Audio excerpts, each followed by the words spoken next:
ಉತ್ತರಪ್ರಭಾ ವಾಹಿನಿ ವೀಕ್ಷಕರಿಗೆ ನಮಸ್ಕಾರ.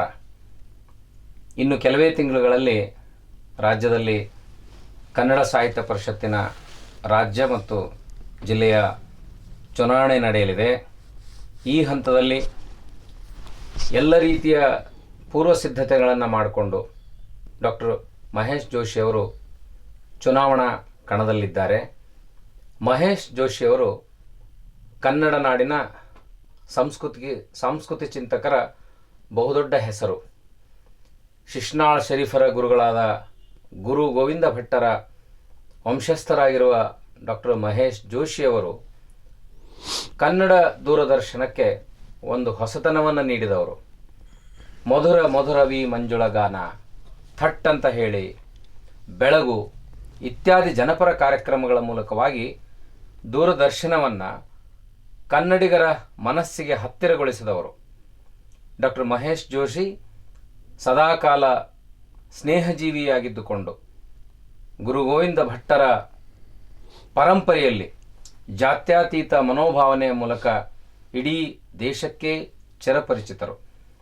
ದೂರದರ್ಶನದ ಉನ್ನತ ಹುದ್ದೆಯ ಜೊತೆಗೆ ಕೇಂದ್ರ ಸರ್ಕಾರದ ವಿವಿಧ ಸಚಿವಾಲಯಗಳಲ್ಲಿ ಆಪ್ತ ಕಾರ್ಯದರ್ಶಿಗಳಾಗಿ ಕೆಲಸವನ್ನು ಮಾಡಿದ ಅನುಭವವಿದೆ. ಅಧಿಕಾರದ ಹಿನ್ನೆಲೆ, ಸಾಹಿತ್ಯ ಮತ್ತು ಸಂಸ್ಕೃತಿ ಪರಂಪರೆಯ ಕಾಳಜಿಯ ಡಾಕ್ಟರ್ ಮಹೇಶ್ ಜೋಶಿಯವರು ತಮ್ಮ ಒಟ್ಟು ಚುನಾವಣೆಯ ತಯಾರಿ ಮತ್ತು ವಿವರಗಳನ್ನು ನಮ್ಮೊಂದಿಗೆ ಹಂಚಿಕೊಳ್ಳಲು ಇಂದು ಸ್ಟುಡಿಯೋದಲ್ಲಿದ್ದಾರೆ. ನಮಸ್ಕಾರ ಮಹೇಶ್ ಜೋಶಿ ಅವರೇ, ತಮ್ಮನ್ನು ನಾನು ಉತ್ತರಪ್ರಭಾ ವಾಹಿನಿಯ ಪರವಾಗಿ ಸ್ವಾಗತಿಸ್ತೇನೆ. ನಮಸ್ಕಾರ. ಆತ್ಮೀಯ ಸ್ನೇಹಿತರಾಗಿರ್ತಕ್ಕಂಥ ಸಿದ್ದು ಯಾಪಲಪರ್ವಿಯವರೇ, ಹಾಗೇ ಉತ್ತರಪ್ರಭಾದ ಆತ್ಮೀಯ ವೀಕ್ಷಕರೇ, ನಾವು ಮತ್ತು ಸಿದ್ದು ಅವರು ಬಹಳ ವರ್ಷಗಳಿಂದ ಆತ್ಮೀಯ ಸ್ನೇಹಿತರ ಜೊತೆಗೆ ಮಾತನಾಡ್ತಕ್ಕಂಥ ಅವಕಾಶವನ್ನು ನಮ್ಮ ಉತ್ತರಪ್ರಭಾ ವಾಹಿನಿ ನಮಗೆ ದೊರಕಿಸಿಕೊಟ್ಟಿದೆ. ಹಾಗಾಗಿ ಮೊಟ್ಟ ಮೊದಲನೇದಾಗಿ ಉತ್ತರಪ್ರಭಾ ವಾಹಿನಿಯ ಎಲ್ಲರಿಗೂ, ಹಾಗೆ ನೋಡ್ತಕ್ಕಂಥ ವೀಕ್ಷಣೆ ಮಾಡ್ತಕ್ಕಂಥ ತಮಗೆಲ್ಲರಿಗೂ ಹಾರ್ದಿಕವಾಗಿ ಶುಭಾಶಯಗಳನ್ನು ಕೋರ್ತೀನಿ. ಸರ್, ಈಗ ನೀವು ಗೊತ್ತಿದೆ, ಇದು ರಾಜ್ಯ ಪದವಿ ಅಂತಂದರೆ ಸಾಹಿತ್ಯ ಪರಿಷತ್ತಿಗೆ ಶತಮಾನದ ಹಿನ್ನೆಲೆ ಇದೆ. ಅನೇಕ ಗಣ್ಯ ಮಹನೀಯರು ಈ ಸ್ಥಾನಕ್ಕೆ ಅಲಂಕರಿಸಿದ್ದಾರೆ. ಈಗ ಸಾಹಿತ್ಯ ಪರಿಷತ್ತು ತನ್ನ ಮೂಲ ಸತ್ವವನ್ನು ಕಳೆದುಕೊಂಡಿದೆ ಅನ್ನುವಂಥ ಭಾವನೆ ಇರಬೇಕಾದಾಗ ನೀವು ಯಾಕೆ ಪರಿಷತ್ತಿನ ಮೂಲಕವಾಗಿ ಕನ್ನಡದ ಸಂಸ್ಕೃತಿಯಲ್ಲಿ ಪಾಲುದಾರಾಗಲಿಕ್ಕೆ ನಿರ್ಣಯವನ್ನು ಮಾಡಿದ್ರಿ? ಕನ್ನಡ ಸಾಹಿತ್ಯ ಪರಿಷತ್ತು ಕನ್ನಡಿಗರ ಕನ್ನಡದ ಸಂಸ್ಕೃತಿಯ ಜೊತೆಗೆ ಕನ್ನಡತನವನ್ನು ಪ್ರತಿನಿಧಿಸತಕ್ಕಂಥ ಏಕೈಕ ಪ್ರಾತಿನಿಧಿಕ ಸಂಸ್ಥೆ. ಇದಕ್ಕೆ ಇದರದೇ ಆಗಿರ್ತಕ್ಕಂತಹ ಗೌರವ ಇದೆ, ಘನತೆ ಇದೆ. ಜನರು ಸಾಹಿತ್ಯ ಪರಿಷತ್ತಿನ ಮೇಲೆ ವಿಶ್ವಾಸವನ್ನು ಇಟ್ಟಿದ್ದಾರೆ, ಅಗಾಧವಾದಂಥ ವಿಶ್ವಾಸವನ್ನು ಇಟ್ಟಿದ್ದಾರೆ. ಇದು ಸ್ಥಾಪನೆ ಮಾಡಿರ್ತಕ್ಕಂಥವರು ರಾಜ ಋಷಿಗಳು ಅನ್ನಿಸಿಕೊಂಡಿರ್ತಕ್ಕಂಥ ನಾಲ್ವಡಿ ಕೃಷ್ಣರಾಜ ಒಡೆಯರು.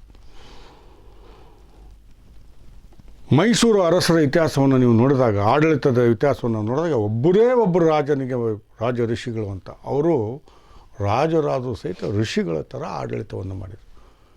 ಅಂದರೆ ಸಂಸ್ಕೃತಿ, ಸಾಹಿತ್ಯ, ಸಂಗೀತ ಇದಕ್ಕೆ ಅಗಾಧವಾಗಿರ್ತಕ್ಕಂಥ ಮಹತ್ವವನ್ನು ಕೊಟ್ಟು, ಅದರಲ್ಲೂ ಸಹಿತ 1915ರಲ್ಲಿ 106 ವರ್ಷಗಳ ಹಿಂದೆ ವಿಶ್ವೇಶ್ವರಯ್ಯನವರಂಥ ಅವರ ಸಹಭಾಗತ್ವವನ್ನು ಪಡೆದುಕೊಂಡು ವಿಶ್ವೇಶ್ವರಯ್ಯನವರ ಮುಂದಾಲೋಚನೆ, ಇವರ ಹಿರಿಮೆ, ನಾಲ್ವಡಿ ಕೃಷ್ಣರಾಜರ ಹಿರಿಮೆ, ಇವೆರಡೂ ಸೇರಿ ಕನ್ನಡ ಸಾಹಿತ್ಯ ಪರಿಷತ್ತು ಉದಯವಾಯಿತು. ಅಂತಹ ಘನತೆ ಇರತಕ್ಕಂಥದ್ದು ಸಾಹಿತ್ಯ ಪರಿಷತ್ತು. ಜೊತೆಗೆ ಮುಂದೆ ಸರ್ ಎಂ ಮಿರ್ಜಾ ಇಸ್ಮಾಯಿಲ್ ಅವರು ಅದಕ್ಕೆ ಸಂಪೂರ್ಣವಾಗಿರ್ತಕ್ಕಂಥ ಶಕ್ತಿಯನ್ನು ತುಂಬುತ್ತಾರೆ. ಹಾಗಾಗಿ ನಾನು ಕನ್ನಡ ಸಾಹಿತ್ಯ ಪರಿಷತ್ತು ಅಂದ ತಕ್ಷಣ ಈ 3 ಮಹನೀಯರನ್ನು ಸ್ಮರಣೆ ಮಾಡಲೇಬೇಕು. ಇಂತಹ 3 ಮಹನೀಯರ ಒಂದು ಮುಂದಾಲೋಚನೆಯಿಂದ ಪ್ರಾರಂಭ ಆಗಿರ್ತಕ್ಕಂಥ ಕನ್ನಡ ಸಾಹಿತ್ಯ ಪರಿಷತ್ತು ಭಾಷೆ, ನೆಲ, ಜಲ ಇವನ್ನು ಕಾಪಾಡ್ತಕ್ಕಂಥದ್ದು. ಇದಕ್ಕೆ ಎಂತಹ ಬೆಲೆ ಇದೆ ಅಂತಂದರೆ, ನಾನಿವತ್ತು ಪ್ರವಾಸವನ್ನು ಮಾಡಿದ್ದೀನಿ. ಕನ್ನಡ ಸಾಹಿತ್ಯ ಪರಿಷತ್ತಿನಲ್ಲಿ 90 ವರ್ಷದ ಹಿರಿಯರಿಂದ ಹಿಡ್ಕೊಂಡು 18 ವರ್ಷದ ಯುವಕರವರೆಗೂ ಸಹಿತ ನಮ್ಮ ಕಾರ್ಯಕ್ರಮಗಳಲ್ಲಿ ಭಾಗವಹಿಸ್ತಾ ಇದ್ದಾರೆ ನನ್ನ ಚುನಾವಣಾ ಪ್ರಚಾರದಲ್ಲಿ. ಅಂದರೆ ಸಾಹಿತ್ಯ ಪರಿಷತ್ತಿಗೆ ಅಂತಹ ವಿಶ್ವಾಸ ಇದೆ. ಆ ವಿಶ್ವಾಸ ಕೆಲವು ಸಂದರ್ಭದಲ್ಲಿ ಏನಾಗುತ್ತೆ ಅಂದರೆ ಕಾಲಚಕ್ರ ತಿರುಗ್ತಾ ಇರುವಾಗ ಬದಲಾವಣೆ ಆಗಬೇಕು. ಬದಲಾವಣೆ ಆದಾಗ ಕೆಲವು ಸಂಘರ್ಷಣೆಗಳು ಸಹಜವಾಗಿ ಬರ್ತಕ್ಕಂಥದ್ದು. ಮೂಲ ಉದ್ದೇಶ, ಕನ್ನಡ ಸಾಹಿತ್ಯ ಪರಿಷತ್ತಿನ ಮೂಲ ಉದ್ದೇಶ ಏನಿತ್ತು ಅಂದರೆ ಭಾಷೆ, ಕನ್ನಡದ ಭಾಷೆ, ಕನ್ನಡದ ಸಾಹಿತ್ಯ, ಕನ್ನಡದ ಕಲೆ, ಕನ್ನಡದ ಸಂಸ್ಕೃತಿ, ಹಾಗೆ ಕನ್ನಡದ ಜನಪದ. ನೀವು ನಿಯಮಾವಳಿಯನ್ನು ನೋಡಿದಾಗ ಇವು ಭಾಳ ಸ್ಪಷ್ಟವಾಗಿ 5 ಕ್ಷೇತ್ರಗಳಲ್ಲಿ ಇದರ ರಕ್ಷಣೆ, ಇದರ ಅಭಿವೃದ್ಧಿ ಮತ್ತು ಇದರ ಪ್ರಸಾರ ಆಗಬೇಕು ಅಂತಕ್ಕಂಥದ್ದು. ಆ ಕೆಲಸವನ್ನು ಇವತ್ತು ನಾನು ಖಂಡಿತವಾಗಿಯೂ ಹೊಸ ಕನ್ನಡ ಸಾಹಿತ್ಯ ಪರಿಷತ್ತನ್ನು ಕಟ್ಟುವುದರ ಮೂಲಕ, ಅಂದರೆ ಹೊಸ ಅಂತಂದರೆ ಅಲ್ಲಿ ಹೊಸತನವನ್ನು ತರಬೇಕು ಅಂತ ನಾನು ತಾವು ಹೇಳಿದೆ. ದೂರದರ್ಶನದಲ್ಲಿ ನಾನು ಸೇವೆಯನ್ನು ಮಾಡಿರ್ತಕ್ಕಂಥ ತಾವು ಸಹಿತ ನಮ್ಮ ದೂರದರ್ಶನದಲ್ಲಿ ಕಲಾವಿದರಾಗಿದ್ದರು. 2005ರಲ್ಲಿ ನಾನು ದೂರದರ್ಶನ ನಿರ್ದೇಶಕನಾಗಿದ್ದಾಗ ಅದೇ ಕಟ್ಟಡ, ಅದೇ ದೂರದರ್ಶನ, ಅದೇ ಸಾಮಗ್ರಿಗಳು, ಅದೇ ಕ್ಯಾಮರಾ, ಅದೇ ವ್ಯಕ್ತಿಗಳು, ಆದರೆ ಒಂದು ಬದಲಾವಣೆಯನ್ನು ತಂದೆ. ಜನರಿಗೆ ಹತ್ತಿರವಾಗುವಂಥ ಕಾರ್ಯಕ್ರಮ, ದೂರವಾಗಿರ್ತಕ್ಕಂಥ ದೂರದರ್ಶನ. ಅದು ಎಂಥ ದೂರ ಅಂತಂದರೆ ಬೆಂಗಳೂರು ಕೇಂದ್ರೀಕೃತವಾಗಿ ಗುಲ್ಬರ್ಗಾದವ್ರಿಗೆ ಅಥವಾ ಬೀದರ್ದವ್ರಿಗೆ ದೂರದರ್ಶನ ಎಲ್ಲಿದೆ ಅಂತಲೇ ಗೊತ್ತಿರ್ತಿಲ್ಲ. ಅಂತಹ ದೂರದರ್ಶನವನ್ನು ವೀಕ್ಷಕರ ಸಮೀಪ ತೆಗೆದುಕೊಂಡು ಹೋದೆ. ಬದಲಾವಣೆಯಾಗಿ ಎಲ್ಲಿವರೆಗೆ ಅಂದರೆ ದೂರದರ್ಶನ ದೂರವಲ್ಲ, ಸಮೀಪ ದರ್ಶನ ಆಯಿತು ಅಂತೇಳಿ. ಅದೇ ಥರ ಕನ್ನಡ ಸಾಹಿತ್ಯ ಪರಿಷತ್ತು ಇವತ್ತು ಜನಸಾಮಾನ್ಯರ ಪರಿಷತ್ತಾಗಬೇಕು. ಸಮ್ಮೇಳನದ ಮೂಲಕವಾಗಿ ಕನ್ನಡ ಸಾಹಿತ್ಯ ಪರಿಷತ್ತಿನ ಒಂದು ಘನತೆ ಮತ್ತು ಜನಸಂಪರ್ಕ ಹೆಚ್ಚಾಗಿದೆ ಸರ್. ಆದರೆ ಗಾಢವಾದ ಸಾಹಿತ್ಯಿಕ ಸಂವಾದಗಳು, ಚರ್ಚೆಗಳಿಂದ ಸಾಹಿತ್ಯ ಪರಿಷತ್ತು ವಿಮುಖವಾಯಿತು ಅನ್ನುವಂಥ ಒಂದು ಕೂಗಿದೆ. ಈ ಹಿನ್ನೆಲೆಯಲ್ಲಿ ಆ ಒಂದು ದೂರದರ್ಶನದ ಮೌಲಿಕ ಕಾರ್ಯಕ್ರಮಗಳ ಹಿನ್ನೆಲೆಯಲ್ಲಿ ಯಾವ ರೀತಿ ನೀವು ಪರಿಷತ್ತಿಗೆ ಅಧಿಕಾರವನ್ನು ಹಿಡಿದ್ರೆ ಆ ಬದಲಾವಣೆನ, ಅದು ಜಾತ್ರೆ ಅಂತ ಅನಿಸ್ಕೊಂಡಿದೆ. ಕನ್ನಡಿಗರ ಮೂಲ ಆಶಯ ಅದು ಜಾತ್ರೆ ಆಗೋದಲ್ಲ. ಜಾತ್ರೆ ಆಗಬೇಕು, ಜನ ಸೇರಬೇಕು, ಅದು ಬೇರೆ ವಿಷಯ. ಗಂಭೀರ ವಿಷಯಗಳ ಚರ್ಚೆಯಿಂದ ಸಾಹಿತ್ಯ ಪರಿಷತ್ತು ಪಲಾಯನ ಆಗ್ತಾ ಇದೆ ಅಂತ ಅನ್ನೋ ಮಾತಿದೆ. ನಿಮಗೇನು ಅನ್ನಿಸ್ತದೆ? ಬಹುಸಂಖ್ಯೆಯಲ್ಲಿ ಬಂದಾಗ ಅದು ಒಂಥರ ಜಾತ್ರೆ ಥರ ಕಾಣುತ್ತೆ, ಖಂಡಿತವಾಗಿ ಕಾಣುತ್ತೆ. ಈಗ 100 ಜನ ಇರೋದಕ್ಕೂ, ಲಕ್ಷಗಟ್ಟಲೆ ಜನ ಇರೋದಕ್ಕೂ. ಆದರೆ ಇದು ಜಾತ್ರೆ ಅಲ್ಲ, ಹಬ್ಬ ಆಗಬೇಕು. ಕನ್ನಡದ ಹಬ್ಬವನ್ನು ಮಾಡ್ತೀನಿ. ಜಾತ್ರೆಯನ್ನು ಪರಿವರ್ತನೆ ಮಾಡಿ ಅದನ್ನು ಕನ್ನಡದ ಹಬ್ಬವನ್ನಾಗಿ ಮಾಡ್ತೀನಿ. ಆ ಹಬ್ಬ ಅಂತಂದರೆ ಅಲ್ಲಿ ಉತ್ಸಾಹ, ಸಡಗರ, ಏನೋ ಒಂದು ತರಹ ಸಂತೋಷ ಎಲ್ಲ ಕಡೆ. ಇವತ್ತು ಜಾತ್ರೆಗೆ ಬರ್ತೀರಿ, ಹೋಗ್ತೀರಿ, ಯಾಕೆ ಬಂದಿದೆ ಅಂತ ಕೆಲವರಿಗೆ ನೋಡಿದ್ರೆ ಇವಾಗ ಸಂತೆ ಇದ್ದಾಗೆ. ಸಂತೆ ಹಿಂದಿನ ದಿನ ಇರೋದಿಲ್ಲ, ಆ ಸಂತೆ ಮುಗಿದ ದಿನ ಇರೋದಿಲ್ಲ. ಆ ಥರ ಸಂತೆ, ಜಾತ್ರೆ ಇವೆಲ್ಲವೂ ಸಹಿತ ಭಾಳ ಹತ್ತಿರ ಇರ್ತಕ್ಕಂಥದ್ದು. ಅಲ್ಲಿ ಏನಂದರೆ ಗುಂಪಿರುತ್ತೆ. ಯಾವುದೋ ಒಂದು ಅಂದರೆ ಜಾತ್ರೆಗೆ ಹೋಗ್ತಕ್ಕಂಥದ್ದಲ್ಲೂ ಸಹಿತ ಒಂದು ಸಡಗರ ಇರುತ್ತೆ, ಆದರೆ ಹಬ್ಬಕ್ಕಿರೋಂಥ ಸಡಗರ ಇರೋದಿಲ್ಲ. ಹಾಗಾಗಿ ಇದು ನುಡಿಯ ಹಬ್ಬ ಆಗಬೇಕು, ಕನ್ನಡದ ಹಬ್ಬ ಆಗಬೇಕು ಅನ್ನೋಂಥದ್ದು. ನೀವು ಹೇಳಿದಾಗೆ ಒಂದು ಕಡೆ ವಿಸ್ತಾರಗೊಂಡಾಗ ಎಲ್ಲೋ ಒಂದು ಕಡೆ ಸಡಿಲತೆ ಬರುತ್ತೆ. ಆದರೆ ಶಿಸ್ತಿನ ಮುಖಾಂತರವಾಗಿ ಆಡಳಿತದಲ್ಲಿ ವ್ಯವಸ್ಥಿತವಾಗಿರ್ತಕ್ಕಂಥ ಆಡಳಿತದ ಜೊತೆಗೆ ಖಂಡಿತವಾಗಿಯೂ ಕನ್ನಡದ ಬಗ್ಗೆ ಆಳವಾಗಿರ್ತಕ್ಕಂಥ ಅಧ್ಯಯನದ ಜೊತೆಗೆ ಸರಿಯಾಗಿರ್ತಕ್ಕಂಥ ವಿಚಾರಗಳನ್ನಲ್ಲಿ ಪ್ರಸ್ತುತಗೊಳಿಸಿ ಚರ್ಚೆಯನ್ನು ನಡೆಸಬೇಕು. ಆ ಚರ್ಚೆಯನ್ನು ಮಾಡ್ತಕ್ಕಂಥದ್ದು, ಆ ಚರ್ಚೆಯ ಮುಖಾಂತರ ಚರ್ಚೆಯ ಜೊತೆ ನಾನು ಇವತ್ತು ಭಾಳ ಪ್ರಾಮಾಣಿಕವಾಗಿ ಹೇಳ್ತಾಯಿದ್ದೀನಿ, ಸಾಹಿತ್ಯ ಸಂಸ್ಕೃತಿಯ ಮುಖಾಂತರ ಬೆಳಿಬೇಕು ಅಂತಕ್ಕಂಥದ್ದು. ಒಳ್ಳೆಯ ಸಂಸ್ಕೃತಿಯನ್ನು ಬೆಳೆಸಿದರೆ ಒಳ್ಳೆಯ ಸಾಹಿತ್ಯ ಬರುತ್ತೆ, ಒಳ್ಳೆಯ ಸಾಹಿತ್ಯ ಬಂದರೆ ಒಳ್ಳೆಯ ಸಂಸ್ಕೃತಿ ಬರುತ್ತೆ. ಹಾಗಾಗಿ ಸಾಹಿತ್ಯ ಮತ್ತು ಸಂಸ್ಕೃತಿ ಎರಡರ ಸಮೀಕರಣವನ್ನು ಮಾಡ್ತಕ್ಕಂಥದ್ದು, ಅದನ್ನೇ ನಾನು ವಿಶೇಷವಾಗಿರ್ತಕ್ಕಂಥ ಕಾರ್ಯವನ್ನು ಮಾಡ್ತಕ್ಕಂಥದ್ದು. ಸರ್, ವೆಸ್ಟ್ ಬೆಂಗಾಲ್ನಲ್ಲಿ ಮತ್ತು ಮಹಾರಾಷ್ಟ್ರದಲ್ಲಿ ಏನಿದೆ, ಸರ್ಕಾರ ಮತ್ತು ರಾಜಕೀಯದ ಒಂದು ನೆರವಿಲ್ಲದೆ ಅಥವಾ ಅದರ ಮರ್ಜಿಯಲ್ಲಿರದೆ ಸಾಹಿತ್ಯ ಚಟುವಟಿಕೆಗಳು ನಡೀತವೆ.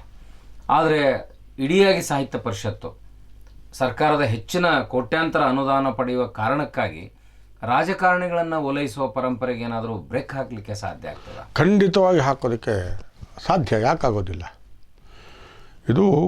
ಇದು ಸ್ವಾಯತ್ತತೆ ಇರತಕ್ಕಂತಹ ಸಂಸ್ಥೆ.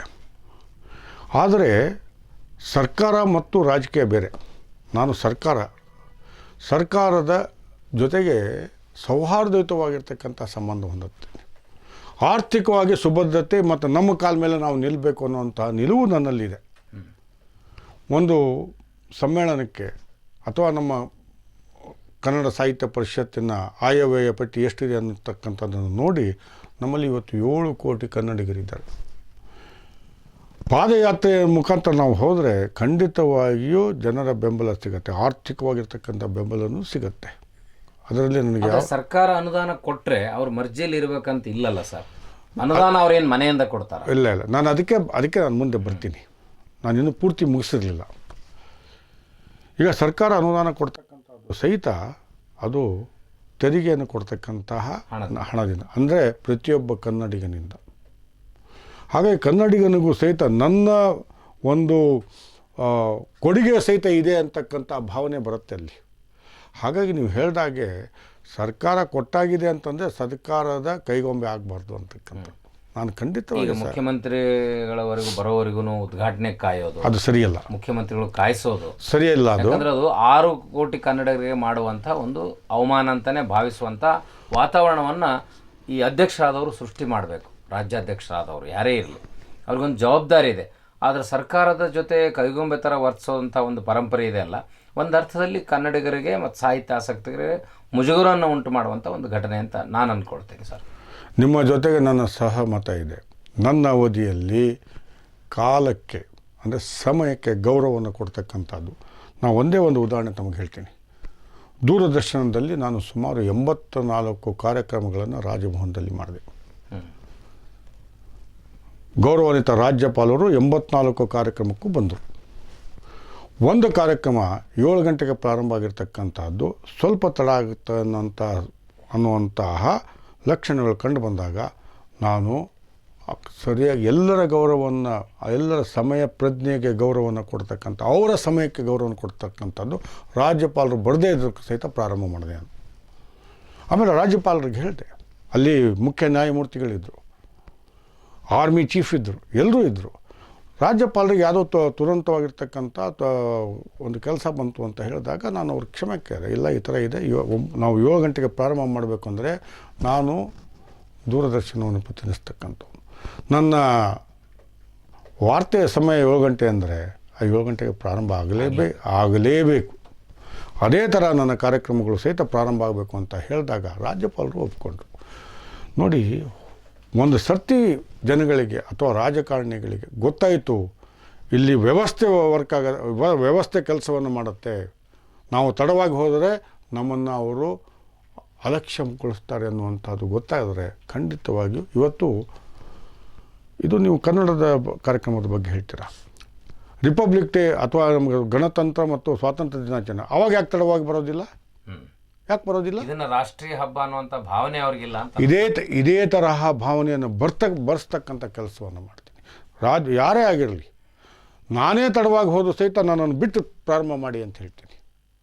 ಅಂಥ ಸಮಯ ಪ್ರಜ್ಞೆಯನ್ನು ನಾವು ಕೊಡ್ತಕ್ಕಂಥದ್ದು, ಸಮಯಕ್ಕೆ ಗೌರವವನ್ನು ಕೊಡ್ತಕ್ಕಂಥ ಅದು ಮೊಟ್ಟ ಮೊದಲನೇ ಕೆಲಸವನ್ನು ನಾನು ಅಧಿಕಾರವನ್ನು ವಹಿಸಿದ ಮೇಲೆ ಮಾಡ್ತೀನಿ. ಇಡೀ ನಮ್ಮದು ಒಂದೇ ಅಲ್ಲ, ಬರೀ ಇದು ಅಖಿಲ ಭಾರತೀಯ ಸಾಹಿತ್ಯ ಸಮ್ಮೇಳನ ಅಲ್ಲ, ತಾಲೂಕು ಮಟ್ಟದಲ್ಲಿ ನಡೀತಕ್ಕಂಥ ಸಮ್ಮೇಳನ, ಹೋಬಳಿ ಮಟ್ಟದಲ್ಲಿ ನಡೀತಾ ಇರ್ತಕ್ಕಂಥ ಸಮ್ಮೇಳನ, ಜಿಲ್ಲಾ ಮಟ್ಟದಲ್ಲಿ ನಡೀತಾ ಇರ್ತಕ್ಕಂಥ ಸಮ್ಮೇಳನಕ್ಕೆ ಸಮಯಕ್ಕೆ ಗೌರವವನ್ನು ಕೊಡಿ. ಯಾರು ಬರಲಿ, ಯಾರು ಬರಲೇ ಇರಲಿ, ಒಂದು ಸಲ ಆದ ಅಭ್ಯಾಸ ಆಯಿತು, ಜನಗಳಿಗೆ ಗೊತ್ತಾಯಿತು ಅಂದರೆ ಸಹಜವಾಗಿ ಎಲ್ಲರೂ ಸಹಿತ ಸಮಯ ಪ್ರಜ್ಞೆಯನ್ನು ಪಾಲಿಸ್ತಾರೆ ಅಂತಕ್ಕಂಥ ನಂಬಿಕೆ ನನಗಿದೆ. ಸರ್, ಬಹಳಷ್ಟು ಜನ ಸಾಹಿತಿಗಳು ಸಾಹಿತ್ಯ ಪರಿಷತ್ತಿಗೆ ಸ್ಪರ್ಧಿಸುವಂಥ ಒಂದು ಪದ್ಧತಿ ಇತ್ತು.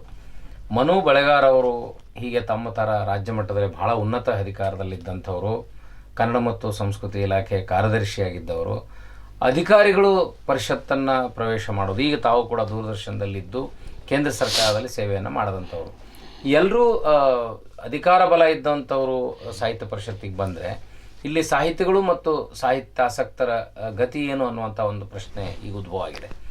ಇದಕ್ಕೆ ತಾವು ನೀಡುವಂಥ ವಿವರಣೆ ಏನು ಸರ್? ಸರ್, ಖಂಡಿತವಾಗಿಯೂ ನಾನು ಹೇಳ್ತಕ್ಕಂಥದ್ದು, ನಾನು ಅಧಿಕಾರಿಯಾಗಿ ಕನ್ನಡ ಅಥವಾ ನಿವೃತ್ತನಾಗಿ ಪುನರ್ವಸತಿಗೋಸ್ಕರವಾಗಿ ನಾನು ಬರ್ತಕ್ಕಂಥ ವ್ಯಕ್ತಿ ಅಲ್ಲ.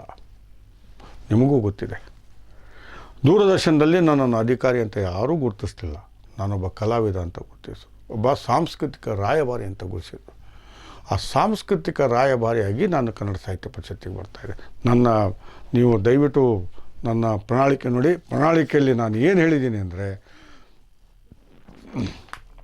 ನಿಮ್ಮ ಎದುರುಗಡೆ ಇದು ಓದಲೇಬೇಕು. ಯಾಕಂದರೆ ನಾನು ಯಾವ ದೃಷ್ಟಿಯಿಂದ ಬರ್ತಾಯಿದ್ದೀನಿ ಅಂತ. ಈ ನಾಡಿನ ಸಾಹಿತ್ಯ, ಸಂಸ್ಕೃತಿ, ನಾಡು, ನುಡಿ, ನೆಲ, ಜಲದ ಪ್ರಾಮಾಣಿಕ ಸೇವೆಗಾಗಿ ಒಬ್ಬ ಕ್ರಿಯಾಶೀಲ ಸಂಘಟಕನಾಗಿ ನಾನು ಸಂಘಟನೆ ಏನು ಅಂತಕ್ಕಂಥದ್ದನ್ನು ದೂರದರ್ಶನದಲ್ಲಿ ಇರಬೇಕಾದ್ರೆ ಎಲ್ಲರೂ ನೋಡಿರ್ತಕ್ಕಂಥದ್ದು. ಯಾವ ಥರ ಸಂಘಟನೆ ಮಾಡಬೇಕು ಅಂತಕ್ಕಂಥದ್ದು, ಕಾರ್ಯಕ್ರಮಗಳ ಸಂಘಟನೆ ಹೇಗಿತ್ತು ಅಂತಕ್ಕಂಥ ತಾವು ನೋಡಿದ್ದೀರಿ. ಶಿಶುನಾಳದಲ್ಲಿ ನಾನು ಕಾರ್ಯಕ್ರಮವನ್ನು ಮಾಡಿದಾಗ ಸುಮಾರು 2.5 ಲಕ್ಷ ಜನ, 2.5 ಲಕ್ಷ ವೀಕ್ಷಕರಿರ್ತಕ್ಕಂಥದ್ದು. ಒಂದು ಚೂರು ಸಹಿತ ತೊಂದರೆ ಆಗಲ್ಲದೆ ಇರೋಕ್ಕೆ. ಸಾಯಂಕಾಲ 7 ಗಂಟೆಗೆ ಪ್ರಾರಂಭ ಆದ ಬೆಳಗ್ಗೆ 5 ಗಂಟೆವರೆಗೆ ನಡೆದಿರ್ತಕ್ಕಂಥದ್ದು. ಅಷ್ಟೇ ಜನ ಇದ್ದರು, 2 ಲಕ್ಷ ಜನ ಇದ್ದರು. 2 ಲಕ್ಷ ಜನ ಎಲ್ಲಿ ಊಟ ಮಾಡಿದರು, ಎಲ್ಲಿ ನೀರು ಕುಡಿದ್ರು ಅನ್ನೋದು ಗೊತ್ತಿಲ್ಲ. ಅಂತಹ ಸಂಘಟನೆಯನ್ನು ಮಾಡಿರ್ತಕ್ಕಂಥದ್ದು. ವಿಷ್ಣುವರ್ಧನ್ ಅವರು ನಿಧನರಾದ ಕಾರ್ಯಕ್ರಮವನ್ನು ಮೈಸೂರಿನಲ್ಲಿ ಮಾಡಿದಾಗ ಲಕ್ಷಗಟ್ಟಲೆ ಜನ. ಆದರೆ ಒಂದೂ ಸಹಿತ ಅಹಿತಕರವಾದಂಥ ಘಟನೆ ನಡೆಯಿಲ್ಲ. ಹಾಗಾಗಿ ಸಂಘಟಕನಾಗಿ, ಕನ್ನಡ ಪರ ಕಾರ್ಯಕರ್ತನಾಗಿ, ನಾನು ಕನ್ನಡ ಪರ ಕಾರ್ಯಕರ್ತ ಅಂತ ಭಾಳ ಹೆಮ್ಮೆಯಿಂದ ಹೇಳ್ತಾ ಇದ್ದೀನಿ. ದೂರದರ್ಶನ ಇದು ಕೇಂದ್ರ ಸರ್ಕಾರದ ಮುಂಚೆ ವ್ಯಾಪ್ತಿಯಲ್ಲಿತ್ತು. ಅದಾದಮೇಲೆ ಅದು ಸಹಿತ ಸ್ವಾಯತ್ತತೆ ಸಂಸ್ಥೆಯಾಗಿ ಪ್ರಸಾರ ಭಾರತಿ ಆಯಿತು.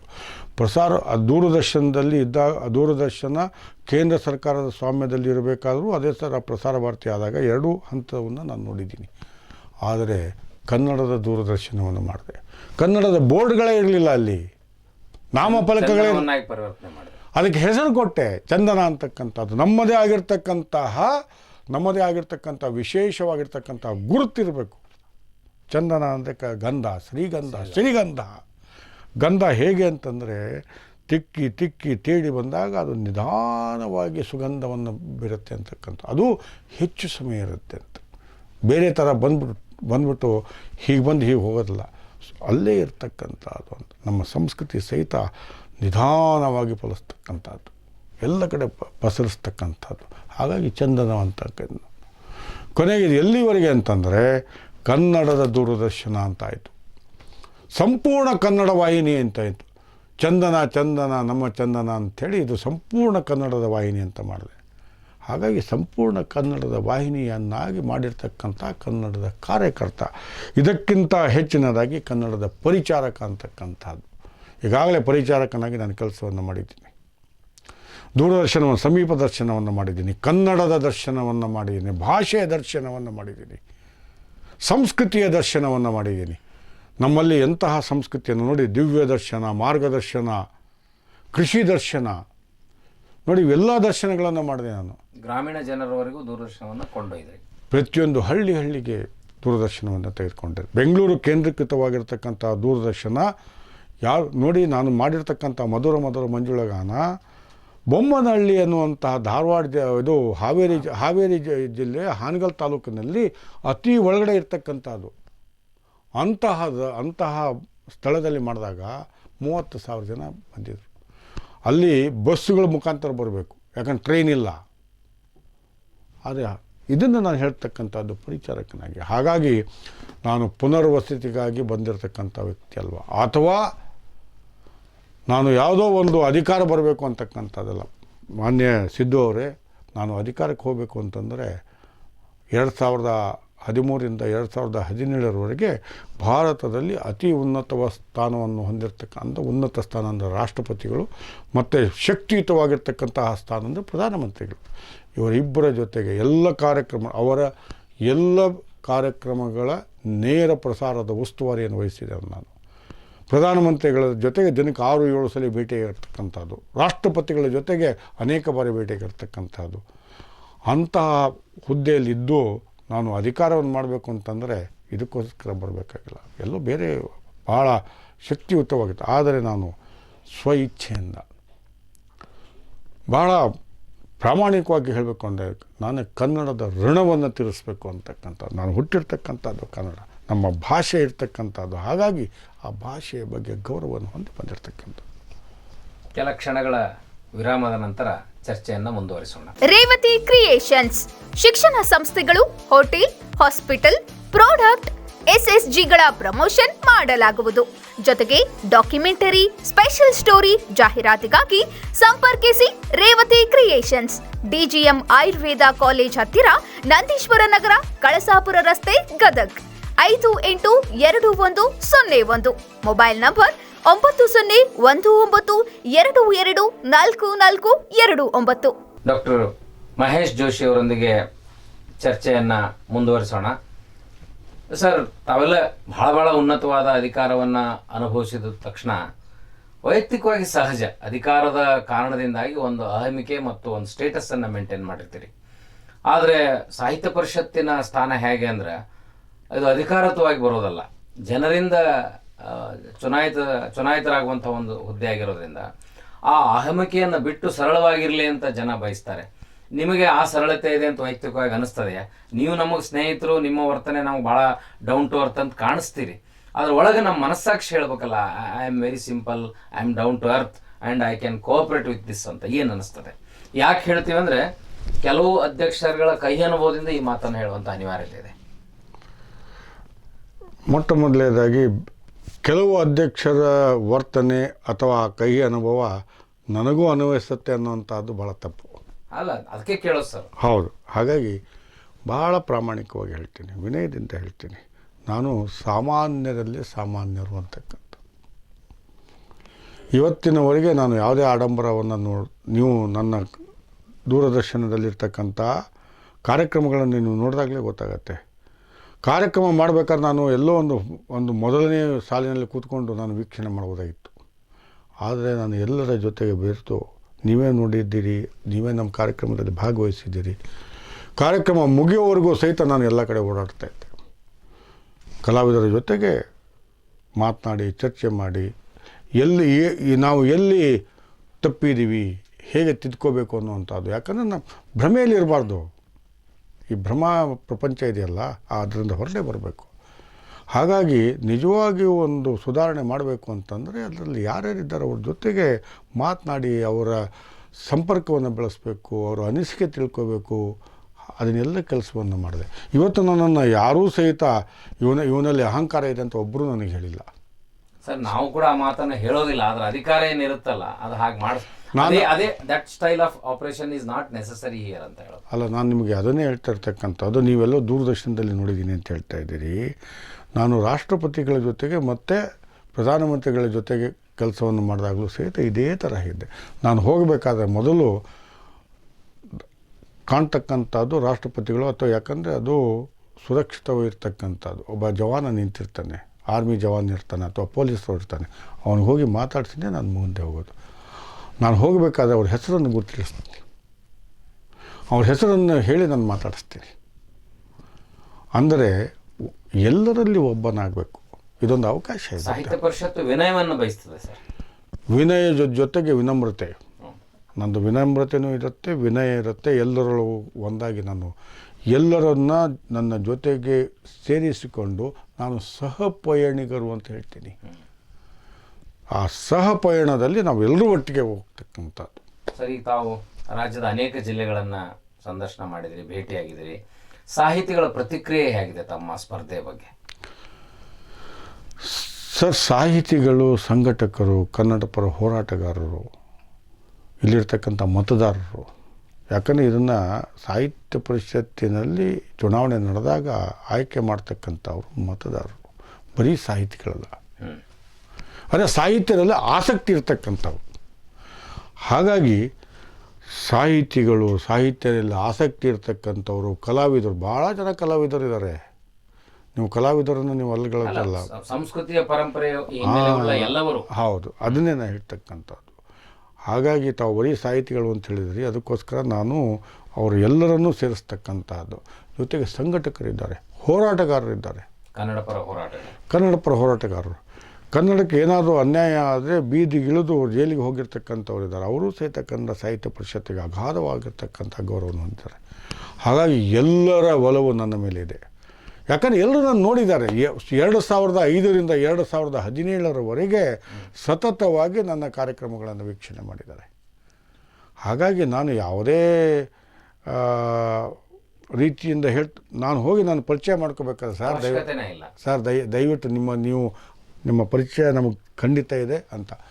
ನಿಮಗೆ ಇನ್ನೂ ಒಂದು ಹೇಳಬೇಕು ಅಂದರೆ, ನನಗೆ ಎಂತಹ ಹೃದಯವನ್ನು ಮುಟ್ಟತಕ್ಕಂಥ ಘಟನೆಗಳು ಆಗಿದೆ ಅಂದರೆ, ನಾನು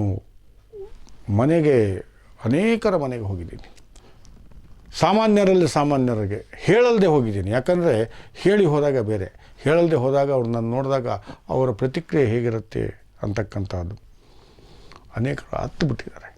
ಸರ್ ಜೋಶಿಯವರೇ ನಮ್ಮ ಮನೆಗೆ ಬಂದಿದ್ದಾರೆ, ನಿಜವಾಗ್ಲೂ ಆ ದೂರದರ್ಶನ್ ಜೋಶಿಯವರು ಅಂತ ಹೋಳಿಗೆ ಮಾಡಿ ಹಾಕಿದ್ದಾರೆ. ಸರ್ 1 ಗಂಟೆ ನಾವು ದಯವಿಟ್ಟು ಕೂತ್ಕೋಬೇಕು ಸರ್, ನೀವು ನಮ್ಮ ಮನೆಗೆ ಬಂದಿದ್ದೀರ, ಹೋಳಿಗೆ ಮಾಡಿ ಹಾಕ್ತೀವಿ ಅಂತಕ್ಕಂಥ ಆರತಿ ಹಿಡಿದು ಒಳಗಡೆ ಕಟ್ಟಿದ್ದಾರೆ. ನನಗನ್ಸೋ ಮಟ್ಟಿಗೆ ಈ ತರಹದ್ದು ಯಾರಿಗೂ ಸಹಿತ ಸಿಗದೇ ಇರತಕ್ಕಂತಹ ಗೌರವ ನನಗೆ ಸಿಕ್ಕಿದೆ ಅಂತಕ್ಕಂಥದ್ದು. ಹಾಗಾಗಿ ನಾನೇನಾದರೂ ನೀವು ಹೇಳಿದಾಗೆ ಅಹಂಕಾರವನ್ನು ತೋರಿಸಿದರೆ ನನಗೆ ಯಾರೂ ಸಹಿತ ಮಾತಾಡಿಸ್ತಾ ಇರಲಿಲ್ಲ. ನಾನು ಕುರ್ಚಿಯಲ್ಲಿ ಇಲ್ಲ ಅಂತ ತಿಳ್ಕೊಂಡು ನಾನು ಯಾವಾಗಲೂ ವರ್ತನೆಯನ್ನು ಮಾಡ್ತಾಯಿದ್ದೆ. ಕುರ್ಚಿ ಶಾಶ್ವತ ಅಲ್ಲ, ಮಾನವೀಯತೆ ಶಾಶ್ವತ, ಸಂಬಂಧಗಳು ಶಾಶ್ವತ. ಅದು ಎಂತಹ ಸಂಬಂಧಗಳು? ಮಾನವೀಯ ಮೌಲ್ಯಗಳನ್ನು ಹೊಂದಿರತಕ್ಕಂಥ ಭಾವನಾತ್ಮಕವಾಗಿರ್ತಕ್ಕಂಥ ಸಂಬಂಧ. ನನಗೆ ಕಲಾವಿದ ಅಂತಂದರೆ ಭಾವನಾತ್ಮಕವಾಗಿರ್ತಕ್ಕಂಥ ಸಂಬಂಧವನ್ನು ಹೊಂದಿರ್ತೀವಿ. ಇವತ್ತು 3 ವರ್ಷ ಆಯಿತು ನಾನು ದೂರದರ್ಶನದ ನಿವೃತ್ತಿಯಾಗಿ. ನೀವು ನನ್ನ ಜೊತೆಗೆ ಬನ್ನಿ, ದಯವಿಟ್ಟು ಬನ್ನಿ, ನೋಡಿ ಜನರು ಯಾವ ಥರ ವರ್ತನೆಯನ್ನು ಮಾಡ್ತಾರೆ, ನನ್ನನ್ನು ಎಷ್ಟು ಪ್ರೀತಿಸ್ತಾರೆ, ಎಷ್ಟು ಗೌರವಿಸ್ತಾರೆ, ಎಷ್ಟು ಜನ ನನ್ನ ಜೊತೆ ಸೆಲ್ಫಿ ಹೊಡೆಸ್ಕೋತಾರೆ. ನಾನು ಇತ್ತೀಚೆಗೆ ಇವತ್ತು ಪ್ರವಾಸಗಳನ್ನು ಮಾಡ್ತಾಯಿದ್ದೀನಿ. ನಾನು ಸಮಯ ಪ್ರಜ್ಞೆಯನ್ನು ನಾನು ನಿಮಗೆ ಹೇಳಿದೆ. ಸಮಯವನ್ನು ಯಾವ ಸಮಯಕ್ಕೆ ನಾನು ಹೋಗ್ಬೇಕಂತ ಹೇಳುತ್ತೆ ಆ ಸಮಯಕ್ಕೆ ಹೋಗಬೇಕು ಅಂತಂದಾಗ ಆಗ್ತಾಯಿಲ್ಲ. ಯಾತಕ್ಕೆ ಅಂದರೆ 100 ಜನ 200 ಜನ ಸೆಲ್ಫಿಗಳು ಮಾಡಿಸ್ಕೊತಾರೆ, ಅಭಿಮಾನವನ್ನು ತೋರಿಸ್ತಾರೆ. ಖಂಡಿತವಾಗಿ ಈ ಅಭಿಮಾನ ತೋರಿಸ್ಬೇಕಾದ್ರೆ ನೀವು ಸರಳವಾಗಿರಬೇಕು. ನೀವು ಅಹಂಕಾರ ಅಥವಾ ಹಮ್ಮು ಬಿಮ್ಮು ತೋರಿಸಿದ್ರೆ ನೀವು 4 ಗೋಡೆ ಒಳಗಡೆ ಇರಬೇಕಾಗುತ್ತೆ ಅಷ್ಟೇ. ಸರ್, ಈಗ ತಾವು ಸರ್ಕಾರ ಸಾಕಷ್ಟು ಹಣವನ್ನು ಕೊಡ್ತಾ ಇದೆ, ಸಾಹಿತ್ಯ ಸಮ್ಮೇಳನಗಳ ಸ್ವರೂಪದ ಬಗ್ಗೆ ಹೇಳಿದೆ. ಈ ಚುನಾವಣೆಯ ಪ್ರಚಾರದ ವೆಚ್ಚ ಅತಿ ಹೆಚ್ಚಾಗಿರುವಂಥ ಒಂದು ವಾತಾವರಣ ಉಂಟಾಗಿದೆ ಅಲ್ಲ, ಇದನ್ನು ನಿಭಾಯಿಸಿ ಅಧ್ಯಕ್ಷರಾದವರಿಗಿರುವಂಥ ಹೊಣೆಗಾರಿಕೆ ಏನಾಗಾದ್ರೆ? ಮೊಟ್ಟ ಮೊದಲನೇದಾಗಿ ನನ್ನ ಚುನಾವಣೆ ಒಂದು ಮಾದರಿ ಆಗಬೇಕು ಅಂತಕ್ಕಂಥದ್ದು, ನನ್ನಿಂದನೇ ಪ್ರಾರಂಭ ಆಗಬೇಕು ಅಂತ ನಾನು ಯಾವುದೇ ಆಡಂಬರವಿಲ್ಲದೆ ನಾನು ಇವತ್ತು ಓಡಾಡ್ತಾ ಇದ್ದೀನಿ. ಪ್ರವಾಸಕ್ಕೆ ಬೇಕಾಗಿರ್ತಕ್ಕಂಥ ಒಂದು ಮೂಲಭೂತವಾಗಿರ್ತಕ್ಕಂಥ ಸೌಲಭ್ಯಗಳನ್ನು ಉಪಯೋಗಿಸ್ತಾ ಇದ್ದೇನೆ ಹೊರತು 10 ಕಾರ್ ಜೊತೆ ಹೋಗೋದು, 100 ಜನನ ಕರ್ಕೊಂಡು ಹೋಗೋದು ಯಾವುದೂ ಇಲ್ಲ. ಯಾವುದೂ ನಾನು ಮಾಡ್ತಾಯಿಲ್ಲ. ನನ್ನ ಜೊತೆ ಇವತ್ತು ನ್ಯಾಯಮೂರ್ತಿಗಳಾಗಿರ್ತಕ್ಕಂಥ ಅರಳಿ ನಾಗರಾಜ್ ಅವರು ಬರ್ತಾಯಿದ್ದಾರೆ. ಒಬ್ಬ ನ್ಯಾಯಮೂರ್ತಿಗಳಾಗಿರ್ತಕ್ಕಂಥವರು ಇಲ್ಲಿಯವರೆಗೆ ನನಗನ್ಸೋ ಮಟ್ಟಿಗೆ ಚುನಾವಣೆಯಲ್ಲಿ ನೇರವಾಗಿ ಪಾಲ್ಗೊಂಡಿರೋದನ್ನು ನಾನು ನೋಡೇ ಇಲ್ಲ. ಸಾಹಿತ್ಯ ಪರಿಷತ್ತನ್ನು ಬದಲಾವಣೆ ಮಾಡ್ತಾರೆ ಅನ್ನುವಂತಹ ನಂಬಿಕೆಯನ್ನು ಇಟ್ಟಿದ್ದಾರೆ. ಸರಳವಾಗಿರ್ತಕ್ಕಂಥ ವ್ಯಕ್ತಿಯವರು ಅಂತ. ಹಾಗಾಗಿ ಇವೆಲ್ಲ ನೀವೇನು ಪ್ರಶ್ನೆ ಕೇಳಿದ್ರಿ, ಹಮ್ಮು ಬಿಮ್ಮು ಸರಳತೆ ಇವೆಲ್ಲ ಇದೆಯೋ ಇಲ್ವೋ, ಹಮ್ಮಿದೆಯೋ ಅಂತೆಲ್ಲ ಕೇಳಿದ್ರಿ, ಇದಕ್ಕೆ ಉತ್ತರ ಅಂದರೆ ಸರಳವಾಗಿರ್ತಕ್ಕಂಥ ಅರಳಿ ನಾಗರಾಜ್ ಅವರು ಸಹಿತ ಭಾಳ ಸರಳವಾಗಿರ್ತಕ್ಕಂಥ ವ್ಯಕ್ತಿ. ಕನ್ನಡದ ನ್ಯಾಯಮೂರ್ತಿ ಅಂತಕ್ಕಂಥದ್ದು ಅಂದರೆ ಕನ್ನಡದಲ್ಲಿಯೇ ತೀರ್ಪನ್ನು ಕೊಟ್ಟಿರ್ತಕ್ಕಂಥವು.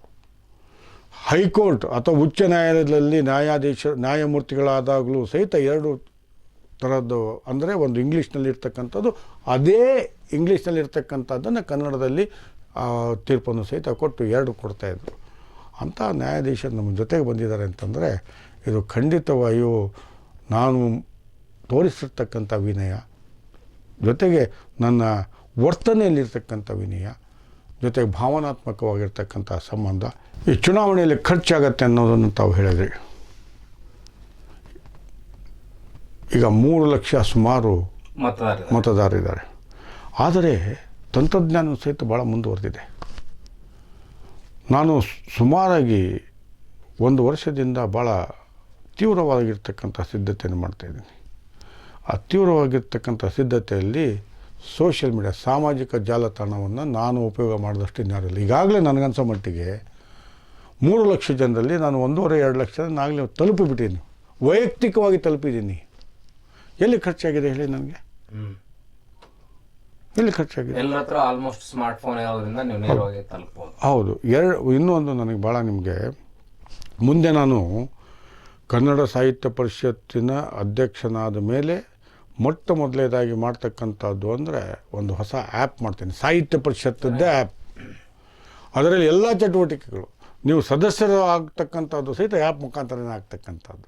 ಚಟುವಟಿಕೆಗೆ ಯಾವುದಿದೆ ಅಂತಕ್ಕಂಥದ್ದು ವೆಬ್ಬದು ಇದೆಯಲ್ಲ, ಕನ್ನಡ ಸಾಹಿತ್ಯ ಪರಿಷತ್ತಿನ ವೆಬ್, ಅದು ಅತಿ ಹೇಳ್ತಕ್ಕಂಥದ್ದು ಎಲ್ಲ ತಂತ್ರಜ್ಞಾನವನ್ನು ಉಪಯೋಗಿಸ್ಕೊಂಡು ಈ ಎಲ್ಲ ಮಾಹಿತಿಗಳನ್ನು ಕೊಡ್ತಕ್ಕಂಥದ್ದು, ಸಂಪೂರ್ಣವಾಗಿರ್ತಕ್ಕಂಥ ಪಾರದರ್ಶೀಕರಣವನ್ನು ನಾನು ಅದರ ಮುಖಾಂತರ ಮಾಡ್ತೀನಿ. ವೆಬ್ ಮುಖಾಂತರನೇ ನಮ್ಮ ಚಟುವಟಿಕೆಗಳೇನು, ಎಲ್ಲೆಲ್ಲಿ ಯಾವ್ಯಾವ ಚಟುವಟಿಕೆಗಳು ನಡೀತಾ ಇದೆ, ಎಷ್ಟು ದತ್ತಿ ಕಾರ್ಯಕ್ರಮಗಳು ನಡೀತಿದೆ, ದತ್ತಿ ಕಾರ್ಯಕ್ರಮಗಳು ಯಾಕೆ ನಡೆಯಲಿಲ್ಲ, ಕಾರಣ ಏನು, ಅದಕ್ಕೆ ಯಾರು ಹೊಣೆಗಾರರು, ಅಂದರೆ ಜವಾಬ್ದಾರಿಯುತವಾಗಿರ್ತಕ್ಕಂಥ ಆಡಳಿತವನ್ನು ಸಹಿತ ಮಾಡ್ತೀನಿ ಅಂತಕ್ಕಂಥದ್ದು. ನಾನೇನು ಬದಲಾವಣೆ ಮಾಡ್ತೀನಿ ಅಂತ ಹೇಳಿದಾಗಿಲ್ಲ, ಈ ರೀತಿಯಿಂದ ತಾಂತ್ರಿಕವಾಗಿ ಅದನ್ನು ಬಳಸ್ಕೊಳ್ಳುವಂಥದ್ದು, ಸಂಪೂರ್ಣವಾಗಿರ್ತಕ್ಕಂಥ ತಂತ್ರಜ್ಞಾನವನ್ನು ಉಪಯೋಗಿಸ್ಕೊಳ್ತೀನಿ. ಸರ್, ಈ ಆ್ಯಪ್ ಮೂಲಕ ವಾಟ್ಸಪ್ ಮೂಲಕ ಭೇಟಿಯಾಗೋದ್ರ ಜೊತೆಗೆ ನೇರವಾಗಿಯೂ ಅಭ್ಯರ್ಥಿ ಹೋಗುವಂಥ ಅನಿವಾರ್ಯತೆ ಇರ್ತದೆ. ಹಾಗೆ ತಾವು ಇಡೀ ಎಲ್ಲ 30 ಜಿಲ್ಲೆಗಳ ಸುತ್ತುವಂಥ ಯೋಜನೆಯನ್ನು ಖಂಡಿತವಾಗಿಯೂ 30 ಜಿಲ್ಲೆ ಮಾತ್ರ ಅಲ್ಲ, ನಾನು ನಿಮಗೆ ಅಂಕಿಅಂಶಗಳನ್ನು ಹೇಳಬೇಕಾದ್ರೆ ಸುಮಾರಾಗಿ 262 ತಾಲೂಕುಗಳಿದೆ. 262 ತಾಲೂಕುಗಳಿದೆ, 31 ಜಿಲ್ಲೆ ಇದೆ. ಈಗ ವಿಜಯನಗರ ಆಗಿರ್ತಕ್ಕಂಥದ್ದು 31 ಜಿಲ್ಲೆಗಳಿಗೂ ಹೋಗ್ತೀನಿ, 262 ತಾಲೂಕುಗಳಿಗೂ ಹೋಗ್ತೀನಿ. ಯಾಕಂದರೆ ಕನ್ನಡವನ್ನು ಕಟ್ಟಬೇಕಾಗಿದ್ದು ನಾನು ತಾಲೂಕು ಮಟ್ಟದಿಂದ. ನಮ್ಮ ಹೊಸ ಸಾಹಿತ್ಯ ಪರಿಷತ್ತನ್ನು ಕಟ್ತೀನಿ, ಜನಸಾಮಾನ್ಯರ ಪರಿಷತ್ತನ್ನು ಕಟ್ತೀನಿ ಅಂತ ಹೇಳ್ತಾ ಇದ್ದೀನಲ್ಲ, ಅದು ಪ್ರಾರಂಭ ಆಗಬೇಕಾಗಿದ್ದು ಹೋಬಳಿ ಮಟ್ಟದಿಂದ, ತಾಲೂಕು ಮಟ್ಟದಿಂದ. ಹೋಬಳಿಗಳು 741 ಹೋಬಳಿಗಳಿದೆ. ನಾನು ಅನೇಕ ತಾಲೂಕುಗಳಲ್ಲಿ ಹೋದಾಗ ಅನೇಕ ಹೋಬಳಿಗಳನ್ನು ನಾನು ಸಹಜವಾಗೇ ಹೋಗ್ತಾ ಇರ್ತೇನೆ. ಯಾಕಂದರೆ ಅವು ಆ ತಾಲೂಕುಗಳಲ್ಲಿ ಪ್ರವಾಸ ಮಾಡ್ತಾ ಇರ್ಬೇಕಾದ್ರೆ ಸಿಗ್ತಕ್ಕಂಥದ್ದು. ಎಷ್ಟು ಹೋಬಳಿಗಳಿಗೆ ಮುಟ್ಟೋದಕ್ಕೆ ಸಾಧ್ಯ ಆಗುತ್ತೋ ಅಷ್ಟು ಹೋಬಳಿಗಳಿಗೆ, ಆದರೆ ಖಂಡಿತವಾಗಿಯೂ 262 ತಾಲೂಕುಗಳಿಗೆ ಹೋಗ್ತೇನೆ. ಈಗ ನೋಡಿ, ಗದಗಲ್ಲಿ ನಾನು ಪ್ರಾರಂಭ ಮಾಡಿದ್ದೀನಿ. ಗದಗಲ್ಲಿರ್ತಕ್ಕಂಥ ಎಲ್ಲ ತಾಲೂಕುಗಳನ್ನು ನಾನು ನಾಡಿದ್ದು ಒಳಗಡೆ ಮುಗಿಸ್ಬಿಡ್ತೀನಿ. ನಿನ್ನೆ ನಾನು ಪ್ರಾರಂಭ ಮಾಡಿದೆ, ನಿನ್ನೆಯಿಂದ ಮುಂಡರಿಗಿಂದ ಪ್ರಾರಂಭ ಮಾಡಿ ಮುಂಡರಿಗೆ, ಶಿರಹಟ್ಟಿ, ಲಕ್ಷ್ಮೇಶ್ವರ ನಿನ್ನೆ ಮುಗಿತು. ಇವತ್ತು ಗದಗು, ನಾಳೆ ನರಗುಂದ ಮತ್ತು ರೋಣ, ಹಾಗೆ ಉಳಿದಿರ್ತಕ್ಕಂಥ ಗಜೇಂದ್ರಗಡ. ಆ ಗಜೇಂದ್ರಗಡದಿಂದ ಮುಂದೆ ನಾನು ಕೊಪ್ಪಳಕ್ಕೆ ಹೋಗ್ತೀನಿ. ಹಾಗಾಗಿ ಎಲ್ಲ ತಾಲೂಕುಗಳಿಗೂ ಖಂಡಿತವಾಗಿ. ಆಮೇಲೆ ಇನ್ನೂ ಒಂದು ಏನಂದರೆ, ವ್ಯವಸ್ಥಿತವಾಗಿ ನನ್ನ ಪ್ರವಾಸ ಎಲ್ಲೆಲ್ಲಿ ಹೋದರೆ ನನಗೆ ಎಷ್ಟು ಕಡಿಮೆ ಸಮಯ ಆಗುತ್ತೆ, ಎಷ್ಟು ಕಡಿಮೆ ಖರ್ಚಾಗತ್ತೆ ಅಂತಕ್ಕಂಥದ್ದು, ಅದನ್ನೆಲ್ಲವನ್ನು ನಾನು ಪೂರ್ವ ಸಿದ್ಧತೆಯಿಂದ ಹೋಗ್ತಾಯಿದ್ದೆ. ಹಾಗಾಗಿ ಪೂರ್ವ ಸಿದ್ಧತೆಯಿಂದ ವ್ಯವಸ್ಥಿತವಾಗಿ ಹೋಗೋದ್ರಿಂದ ನೀವೇನು ಅಂದ್ಕೊಂಡಿದ್ದೀರಾ ಕೋಟಿಗಟ್ಟಲೆ ಖರ್ಚಾಗತ್ತೆ ಅಂತ, ನನ್ನ ಹತ್ರ ಕೋಟಿಗಟ್ಟಲೆ ಖರ್ಚು ಮಾಡೋದಕ್ಕೆ ದುಡ್ಡು ಇಲ್ಲ, ನಾನು ಖರ್ಚು ಮಾಡೋದಿಲ್ಲ. ಚುನಾವಣೆಯಲ್ಲಿ ಗೆಲುವು ಸೋಲು ಅದು ಬೇರೆ ವಿಚಾರ. ಆದರೆ ನಾನು ಚುನಾವಣೆ ನಿಂತಾಗ, ನಾನು ಚುನಾವಣೆ ಖರ್ಚನ್ನು ಮಾಡಿದಾಗ ಮಾದರಿಯಾಗಿರ್ತಕ್ಕಂಥದ್ದು, ಒಂದು ಆದರ್ಶವಾಗಿರ್ತಕ್ಕಂಥದ್ದು, ಜೋಶಿಯವರು ಮಾಡಿರಲ್ಲ ಆ ಥರ ಆಗಬೇಕು ಅನ್ನುವಂಥ, ಅದನ್ನು ಎಲ್ಲರೂ ಮಾತಾಡಬೇಕು ಅಂತಕ್ಕಂಥದ್ದು. ನಾನು ಹೇಳಿದ್ನಲ್ಲ ತಮಗೆ, ಬೇರೆಯವರು 10 ಕಾರು 15 ಕಾರು ಎಲ್ಲೋ ತೋರಿಸ್ಕೊಳ್ಳೋದಕ್ಕೆ ಹೋಗ್ತಕ್ಕಂಥ ನಾನು ತೋರಿಕೆ ವ್ಯಕ್ತಿ ಅಲ್ಲ. ಹೃದಯವನ್ನು ಮುಟ್ತೀನಿ ಹೊರತು, ನೋಡಿ, ಹೃದಯವನ್ನು ಮುಟ್ಟಬೇಕಾದ್ರೆ ವೈಯಕ್ತಿಕವಾಗಿರ್ತಕ್ಕಂಥ ಸಂಪರ್ಕ ಇರಬೇಕು. ಆ ವೈಯಕ್ತಿಕವಾಗಿರ್ತಕ್ಕಂಥ ಸಂಪರ್ಕವನ್ನು ಬೆಳೆಸ್ತಾರೆ. ಪರಿಷತ್ತಿನ ಮತದಾರರು ಅಷ್ಟೊಂದು ಅಪ್ರಬುದ್ಧರಲ್ಲ, ರಾಜಕಾರಣದ ಶೋಕಿಯನ್ನು ಪ್ರಭಾವವಾಗುವಂಥ ಸ್ವಭಾವ ಇಲ್ಲ. ಹಾಗಿದ್ದಾಗ ತಮ್ಮ ಯೋಜನೆ ಆಲೋಚನೆ ಸಮರ್ಪಕವಾಗಿ ಇದೆ.